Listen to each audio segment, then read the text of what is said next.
నా పేరు రజని. నేను స్వామి స్కూల్లో తెలుగు టీచర్గా వర్క్ చేస్తున్నాను.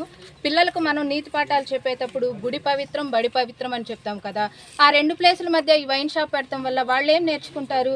ఇక్కడ మాకు స్టడీ అవర్స్ జరుగుతాయి. పిల్లల్ని, ఆడపిల్లల్ని, టీనేజ్ పిల్లల్ని మా మీద నమ్మకంతో పేరెంట్స్ పంపిస్తున్నారు. వాళ్ళు తిరిగి వెళ్ళేటప్పుడు ఇక్కడంతా కూడా కూలి పనులు చేసుకునే వాళ్ళు. పిల్లల కోసం వాళ్ళ పనులు మారుకోరు కదా. వాళ్ళు స్వేచ్ఛగా వెళ్ళగలుగుతున్నారు, మాకేం ఇబ్బంది లేదని. ఇలా వైన్ షాప్ ఉండటం వల్ల మనకందరికీ తెలిసిందే, రోజు న్యూస్ పేపర్లో ఎన్నో న్యూస్లు చూస్తున్నాం.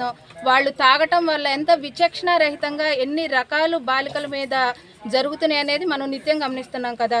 ఇటువంటి ప్రదేశంలో ఈ గుడి, బడి, కళ్యాణ మండపం, ఇన్ని ముఖ్యమైన ప్రదేశాలు అంతా కూడా హౌస్ వైఫ్స్ అనమాట. బయటికి రాని వాళ్ళు, ఇక్కడంతా కూడా బయటికి రాని వాళ్ళు. ఇలాంటి ప్లేసెస్లో ఇది పెడతాం ఎంతవరకు కరెక్ట్? ఇన్కమ్ సంపాదించాలంటే వేరే మార్గాలు ఉంటాయి.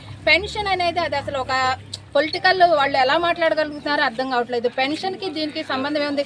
అసలు మొత్తం మద్యమే తీసేస్తే 1993లో సారాయి ఉద్యమం ఏపీలో చేసినట్లుగా అసలు మొత్తం మద్యమే తీసేస్తే ఇంకా ఇన్కమ్ ఎక్కువ ఉంటుంది. ఆ ప్రతిరోజు మగవాళ్ళు తెచ్చే డబ్బు మొత్తం ఇంట్లోనే ఉంటుంది కదా, దానికి రెండింతలు, పెన్షన్కి వచ్చే రెండింతలంత ఇన్కమ్ ఉంటుంది. ప్రతిరోజు 1000 రూపాయలు సంపాదిస్తున్నారు, 700 వైన్ షాప్లోనే తగలబెడుతున్నారు. ఇంక వాళ్ళు ఇచ్చే డబ్బులతో పోల్చుకుంటే వీళ్ళు సంపాదించే సంపాదన ఎంత ఉంది?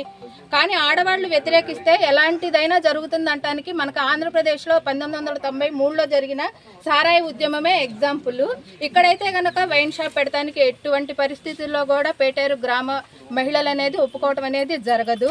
ఒక రెస్పెక్టబుల్ ప్లేస్లో ఉన్న అనగాని గారి బ్రదర్ గారు అలా అంటాం ఎంత మాత్రం కరెక్ట్ కాదని మేము అనుకుంటున్నాం. ఇప్పుడు ప్రజలకు అన్నీ కూడా చట్టం పరిధిలోకే రావు. చట్టాన్ని మీరు కూడా మనం కొంచెం చేయొచ్చు. అది మంచి అయితే కనుక ఇంకా చేయొచ్చు. అది మనం చట్టం పరిధిలో ఉంది అవన్నీ చెప్పడం కరెక్ట్ కాదు. వద్దని అంటల్లా, కానీ గ్రామం బయట పెట్టమని మాత్రం కోరుకుంటున్నాం. అంటే చంద్రబాబు నాయుడు గారి దగ్గరికే డైరెక్ట్గా వెళ్తామండి. వీళ్ళంతా కూడా ప్రజాప్రతినిధులు, మధ్యలో మీడియేటర్లు కదా.